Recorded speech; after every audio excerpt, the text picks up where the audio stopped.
Karsch and Anderson program. Stoney's in. For Scott Anderson, we have breaking news today. If you are just joining us, the Detroit Lions, Frank Ragnow will no longer be a Detroit Lion. He announced his retirement, and everybody's doing the same thing. Hey, good luck. Thanks for everything you did, but holy crap, now what? And the now what, we're not going to know probably for some time. I suspect that this isn't completely out of left field and that the Lions have thought about, okay, what are we going to do if Frank does retire? And he did. So now what? 248-539-9797. Immediately, a lot of scrutiny on all of the young Detroit Lions that are brought in last 2 years. I mean, you think about 3 interior offensive linemen. That tells you that it's probably not a complete and total stunner that this group, that they get this news. It is rather unfortunate, though, because it's just hard to imagine them being better at center. They're probably going to be worse at center. It does free up a significant amount of cap space. Can't do a whole lot probably right now in free agency. Can they get somebody that might be better than the rookies they have or Graham Glasgow? It's possible.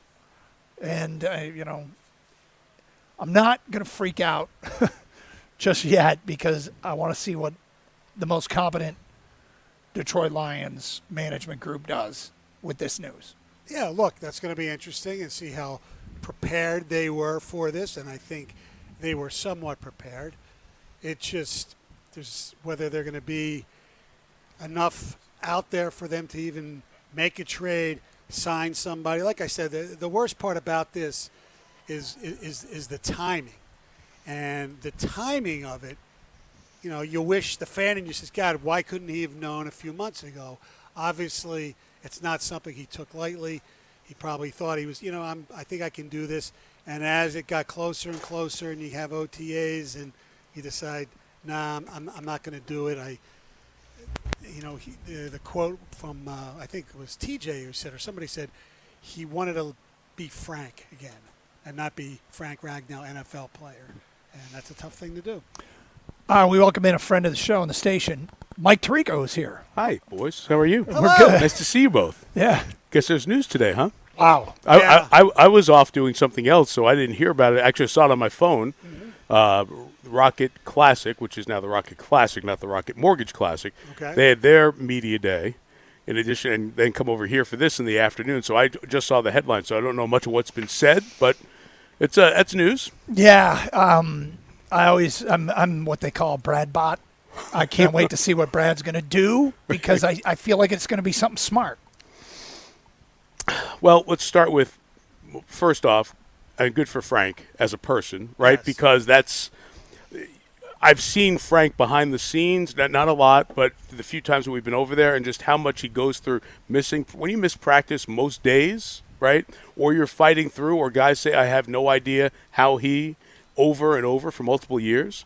Well, he's probably aged his body plus 10 years with what he's done physically, right? Yeah. So I understand this. I don't even understand why more guys don't walk away earlier as offensive linemen because of that incredible physical toll. So having said that, what's the cap implication? How much money do you get back? That's going to be a big part of it. And how do you invest it? And then the second part is you drafted young, right? Right. You drafted a couple interior guys. You've got flexibility. You have to lean in here. Yeah, you're in now. I'm You're in the sorry. shot. I'm It's okay. sorry. Hi, everybody. The visual part is you have to rely on who you drafted, and then there's always a veteran out there available for a 5th-round pick or a free agent, or somebody's decided, you know what, we need to upend the apple cart a little bit. We're building for the future. A veteran offensive lineman is something that is helping us a half step in our rebuild. So there are multiple options here. It's not the end of the world, but correct me if I'm wrong, I don't pay a ton of attention to OTA news because OTA news is usually we're bored, it's summer. Yes. Yep. But there were more people taking snaps at center than normal. Correct. One, that's what happens when your starting center is not participating because of injury. But two, maybe they had a little bit of an inkling. I don't think this is stunning development inside Allen Park. Right. Ragnow said the Lions have been working with him through this for a while. So they knew. They knew this. I'm sure they knew when OTA started. Yeah. But it's just the fan in me, and I'm more doom and gloom than Doug. It just sucks because you have one of the best at that position, the most important or second most important Sure. position on the offensive line. You lose him, and does it take your Super Bowl chances down just a smidge? Yes, it does. Probably, Yeah. but you have tackles. I know. You have tackles. You've planned for this. You've got to build interior. The good news is you're doing it with a quarterback who knows protections inside out. Right. And can babysit a center change. And you also have Graham Glasgow who understands it, right, and has played it and has done it. So you are not completely without a veteran experienced body in there. So I think the centers are so huge because of reading with the quarterback. And as long as they're reading the same thing, it's good. Usually veteran center helps a young quarterback. Veteran quarterback helps a young center. When you have veteran, then you're on calculus, right? You're on next level stuff. So will that drop down? If it's Graham, probably not. If it's one of the young guys, more's on Jared's plate, and that's fine. Jared told us last year that he was looking for more options with a play call, like a third and a fourth option to get to. So Jared, in terms of understanding and executing, is at as high a level as you get for quarterbacks. So you're covered there at least. You're more dialed into everybody else's problems. We're so focused on our own problems here in Detroit. Yeah. Is there a sense of certainty you can give Detroit fans that, while this isn't great, our problems are fewer than most? That's in the problem scale. It bumps up the Lions a little bit. Yeah. In a year where I think there were more problems anyway this year. Is there a legit third receiver?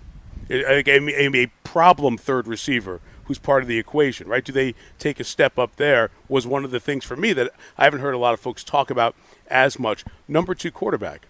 Like I believe that you need a number 2 quarterback who can win you a couple of games, right? Because to get a guy through 17 is not the norm in the NFL. So can somebody come in the fourth quarter, get a save, and come back and start and give you 6 good quality innings the next time, right? I think those are important things. This rises to that level and adds a question. The good news is it adds a question to the absolute strength of the team, which is offense. They outscored people on a regular basis last year, so you add to that. This year is not going to be last year. It's not going to be. The schedule is so much harder. The AFC South, the annuity for a lot of teams, is not there this year. It's the AFC North. It doubles in difficulty. 15-2 is probably not going to happen. So I think people just need to get their minds back around that. And maybe Dan Campbell was right. The San Francisco game, maybe that was the one chance. Next year gave you another chance. Maybe there's another 1 or 2 here. But these windows don't stay open for 10 years. But because of so many of their young players are signed long-term, I think the window is more open than others believe. I do want to ask you this thing, though. This town, not everybody, kind of obsessed with it getting that other pass rusher to go alongside with Hutch. Is that a legitimate concern, or do you think with Hutch, still, and if Davenport, the big if, can stay healthy? Stay healthy. Right. I mean, he looked great for a game and a half, right, or 2 games. And that's what it's been too often, right? So you worry about that. Either that or find other ways to creatively get pressure, right? That's the key. I mean, Doug, living through the Michigan games, the ability of the defensive coordinators the last few years has been to creatively get pressure from a variety of guys over and over, right? So you may be in a mode where you're going to have to do that a little bit more. That's on the problem scale. That's in the same boat as this, right? Because if you can pressure the quarterback and protect the quarterback, you win most football games in the NFL. Right, and if you have a quarterback, which they have, those are the 3 tenets of football, right? Protect quarterback, get to the other quarterback, and have the quarterback. So the option off of Hutch getting pressure is McNeil going to be healthy enough at some point to be an interior pass rush factor, right? Because then you can't double. What all pass rushing is, who can we get one-on-ones for, and can they win? Because you're going forward, they're going backwards. If you can get a one-on-one, and they call it just you kind of pick the guy. The best pass rusher picks the guy and say, Karsch, he's going to stop me. Stone, I can get by him. Yes, and that's accurate. I'll pick on the he weakest. Should have retired a while ago. I'll pick on the weakest guy. I'll pick on the weakest guy by matchups, right? Yeah. So you need 2 guys who can win those. And do they have a second guy who can win those? That's the problem. Fascinating. Among the others. Fascinating. It's June 2nd. I know. It's golf season. Yeah. Relax. Look at his golf bag. He's got Otto the Orange on it. It was a nice gift at a Yes. charity event. So what's your next big one? Stitch bag. U.S. Open? U.S. Open in. I Oakmont. drive to Pittsburgh a week from today. Drive to Oakmont. It'd be, it's so nice to have one not too far away. Great place like this place. Oakland Hills looks amazing. How about the clubhouse? By the way, it's come along. it's so fast, cool. yes. For the people who are in Oakland County, who don't drive by here on a regular basis. Now, when the U.S. Open's here, it's going to be so damn cool. really, really, really, really special. 2035. Yeah, U.S. Open weeks have become, maybe I'll retire by then, Stoney. Yes. And I'll We just can watch be here. together. Actually, you know what? I got a rocker with my name down here on the patio, There you so go. I'll join you there. But interesting day. Yes. Thanks for stopping by. Hey, nice to see you. Yes. Nice to Seeing see you. you, Glad buddy. you're well. Yes. We interrupted Absolutely. his lunch, Mike Can Tirico. I have a cold chicken sandwich? There you now? go. Enjoy it. Frank Ragnow owes me a warm chicken Yes, he sandwich. does. There you go. There's a drop. Goodbye.